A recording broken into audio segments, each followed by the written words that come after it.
आप सभी का व्यूज हाइलाइट्स में। शुरुआत करेंगे फटाफट खबरों का सिलसिला। मैं हूं गरिमा रितेश। सदर थाना पुलिस ने फर्जी सिम पर फेसबुक और अन्य साइट्स के माध्यम से भ्रमित विज्ञापन जारी कर ठगी करने वाले 3 आरोपियों को गिरफ्तार किया है। ये आरोपी स्विफ्ट गाड़ी बेचने का विज्ञापन फेसबुक पर गाड़ी की फोटो डालकर डिलीवरी कराने के नाम पर ठगी का धंधा करते थे। इस पर पुलिस ने एक टीम गठित की और मुखबिर से मिली सूचना के आधार पर अपराधियों को चिन्हित किया गया और लगातार उन पर निगरानी रखी गई।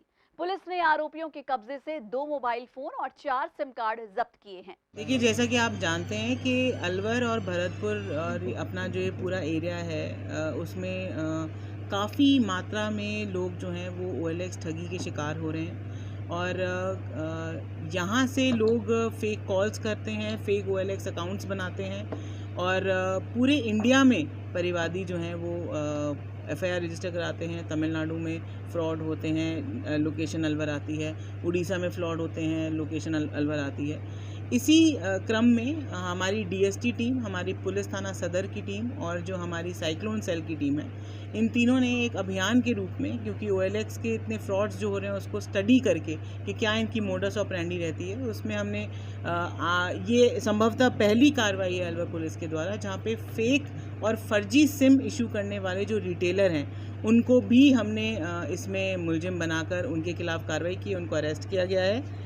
ये लोग फर्जी सिम और फेसबुक पर फर्जी नामों से अकाउंट्स बनाकर लोगों से गाड़ी बेचने के नाम पर या अन्य कोई सौदा करने के नाम पर डील करते थे और उनसे पैसा ऐंठ कर फिर ये भग जाया करते थे। और जिसके नाम पे सिम हुआ करता था वो एक जेन्युइन पर्सन था जो अपना सिम जिसने उस कंपनी से लिया था, और ये रिटेलर अपने लेवल पे फर्जी सिम बनाकर उसको इन OLX के फ्रॉड करने वाले लोगों को बेचा करते थे।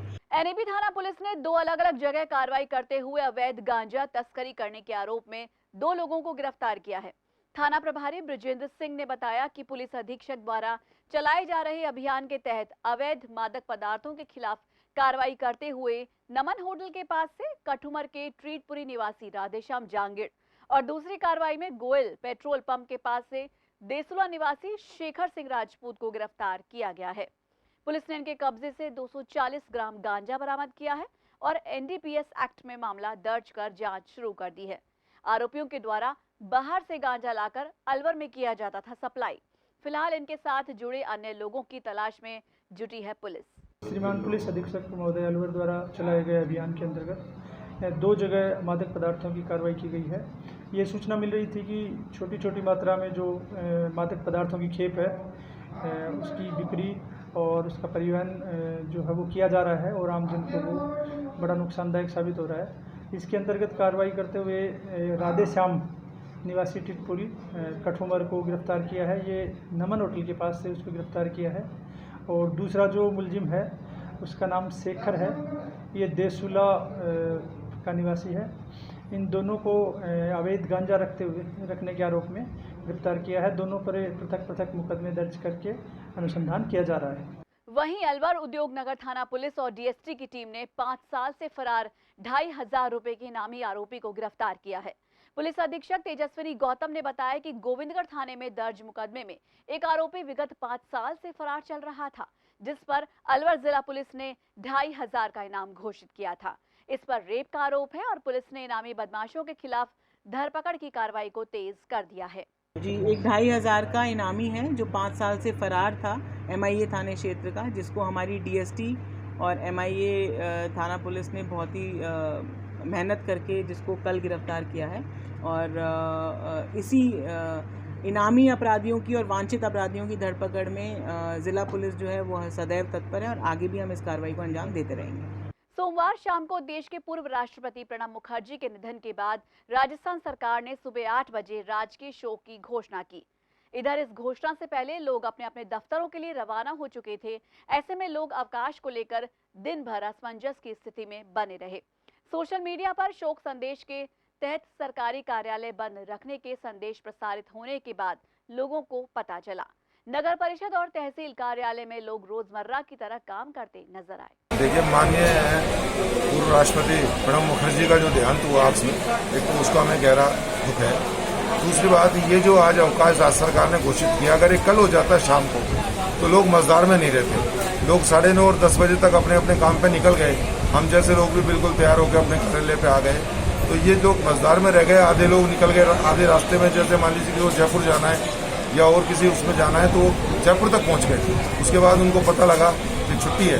तो ये मेरा सुझाव है कि जब भी ऐसा हो तो पूर्व में पहले दिन अगर ये अवकाश घोषित हो जाता तो काफी लोग राहत महसूस करते हैं। वहीं अलवर में पूर्व राष्ट्रपति और भारत रत्न प्रणब मुखर्जी के निधन पर शोक जताते हुए तमाम न्यायालय बंद रखे गए। बार एसोसिएशन के अध्यक्ष उदय सिंह ने कहा कि वो एक ऐसे राजनेता थे जो भले ही किसी पार्टी से दल से जुड़े हों, लेकिन सभी पार्टियां उनका सम्मान करती थी। बार अध्यक्ष ने मुखर्जी की मौत पर शोक जताते हुए उन्हें श्रद्धांजलि भी दी। हमारे देश के पूर्व राष्ट्रपति प्रणब मुखर्जी, जिनका काफ़ी लंबी समय से बीमारी के कारण देहांत हो गया, जिस संबंध में हमने देश में एक बहुत बड़े स्तंभ को खो दिया है, जो किसी भी पार्टी से बिलोंग करते हों, लेकिन वो कभी भी किसी पार्टी के प्रति मतभेद नहीं रखते थे, प्रत्येक पार्टी में जाके उपस्थिति देते थे। उनके अंदर राजनीतिक बहुत बड़ा एक गुण था कि वो सभी को अपना बनाकर चलते थे। हमने आज ऐसे हमारे नेता को खो दिया है जिसकी पूर्ति देश में किसी प्रकार से हम नहीं कर सकते। और इसी के साथ व्यूज में फिलहाल वक्त हो चला एक छोटे से ब्रेक का, लेकिन आपका ही मत जाएगा। देखते रहिए माध्यम।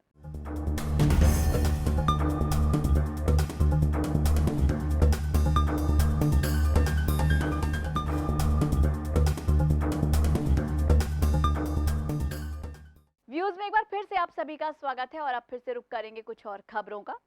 अलवर जिले के नर्सिंग कर्मियों को जयपुर में RUHS हॉस्पिटल में नहीं लगाने की मांग को लेकर राजस्थान नर्सेज एसोसिएशन के जिला अध्यक्ष पुष्पराज ने चिकित्सा एवं स्वास्थ्य सेवाएं जयपुर के अतिरिक्त निदेशक को ज्ञापन भेजा है। जिला अध्यक्ष पुष्पराज शर्मा ने बताया कि 27 अगस्त को चिकित्सा एवं स्वास्थ्य विभाग के अतिरिक्त निदेशक प्रशासन की ओर से आदेश आए हैं कि प्रत्येक जिले से 6 नर्सिंग कर्मियों को जयपुर में RUHS हॉस्पिटल में लगाया जाए, क्योंकि राजस्थान में अलवर कोविड-19 मामले में तीसरे नंबर पर है और 80 नर्सिंग कर्मी लॉर्ड हॉस्पिटल, भिवाड़ी और सामान्य चिकित्सालय में रोटेशन के हिसाब से लगाए गए हैं। अभी 27 अगस्त को चिकित्सा एवं स्वास्थ्य सेवाएं प्रशासन के द्वारा एक आदेश आए थे, जिसमें हर जिले से 6 नर्सिंग कर्मी RUHS जयपुर के लिए लगाने की मांग की गई थी।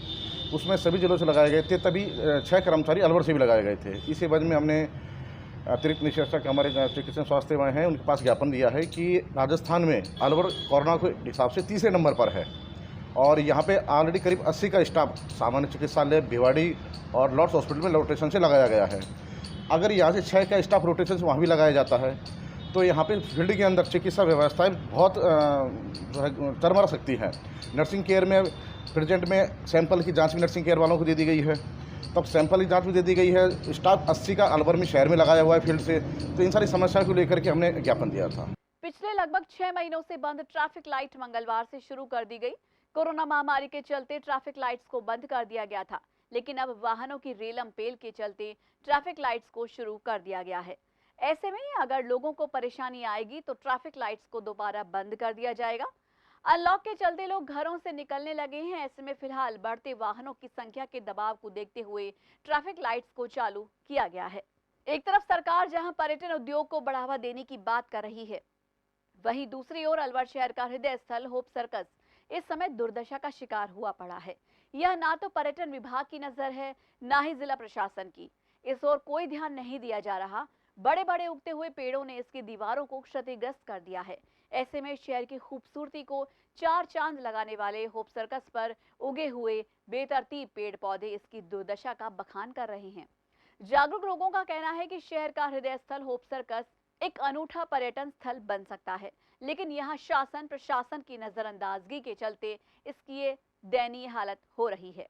अलवर कंपनी बाग स्थित कला भारती रंगमंच पर पंडित जसराज भजन गायकार को आज श्रद्धांजलि दी गई, जिसमें शहर के अनेकों कलाकार मौजूद रहे। वहीं कलाकारों ने उनकी याद में भजनों की मनमोहक प्रस्तुति दी। गायक चिन्मय पाराशर ने बताया कि हिंदुस्तान के महान गायककार जसराज जी के ब्रह्मलीन होने पर आज कला भारती में श्रद्धांजलि सभा आयोजित की गई, जिसमें उनके भजन गाए गए। जैसा कि आप लोग जानते हैं कि अभी हमारे हिंदुस्तान के महान गायक जसराज जी ब्रह्मलीन हुए हैं, तो उनकी याद में साबिर सर और कला भारती का एक इवेंट रखने की कोशिश की कि जसराज जी के बारे में भी कुछ हो, कि अलवर की तरफ से भी तो कोई श्रद्धांजलि होनी चाहिए। तो इसी उपलक्ष्य में हमने ये कार्यक्रम रखा और यहाँ पर उनकी बच्ची है कला भारती की शिष्या अंजलि, उसका गायन था। मैंने एक जसराज जी पे ही राग बनाया जसराज नाम से और बंदिश भी उन पे बनाई। और पंक्ति उसकी क्या बनाया? तेरी जय हो जसराज, गूंजे यही आवाज़। सबसे पहले तो मेरा नमस्कार सभी को। आज बहुत ही अच्छा लग रहा है कि हम जैसे छोटे कलाकार इतने बड़े महान दिग्गज जो संगीतज्ञ थे, जो अभी जिनका स्वर्गवास हुआ है, संगीत मार्तंड पंडित जसराज जी, उनको हम श्रद्धांजलि दे रहे हैं। ये हमारे लिए बहुत बड़ी सौभाग्य की बात है। और एक और बहुत बड़ी बात हमारे लिए सौभाग्य की कि वो खुद यहाँ पे इस मंच पे परफॉर्म कर चुके हैं, और उसी मंच पे बैठ के परफॉर्म करना हम छोटे जो अभी नौसिखियाँ हैं संगीत के, क्लासिकल संगीत में, उनके लिए ये बहुत बड़ी बात है कि जिस मंच पे उन्होंने परफॉर्म किया वहीं पे हमें बैठ के परफॉर्म करने का मौका मिल रहा है। बस सभी का आशीर्वाद चाहिए ताकि हम भी उनका नाम संगीत में रोशन कर सकें। अनलॉकिंग की प्रक्रिया शुरू हो चुकी है। ऐसे में प्रशासन द्वारा कुछ गाइडलाइंस की पालना के साथ साथ काफी छूट दी गई है, लेकिन हम सभी को सतर्क तो रहना है। इसलिए माध्यम टीवी आप सभी से गुजारिश कर रहा है कि भीड़ भाड़ वाली जगहों पर जाने से बचें। बहुत जरूरी हो तो ही बाजारों में जाएं, लेकिन मास्क लगाना ना भूलें। साथ ही बार बार अपने हाथों को सैनिटाइज करते रहें। कम से कम 2 गज की दूरी का ध्यान रखें, क्योंकि कोरोना वायरस से बचाव ही उपचार है। तो आज के लिए व्यूज में बस इतना ही। अपने इलाके की हर खबर जानने के लिए अपने स्मार्टफोन में आज ही यूट्यूब चैनल के जरिए सब्सक्राइब कीजिए माध्यम टीवी, और देखिए खबरों के साथ साथ मनोरंजन और हर तरह की जानकारी पाने के लिए रोचक कार्यक्रम। नमस्कार।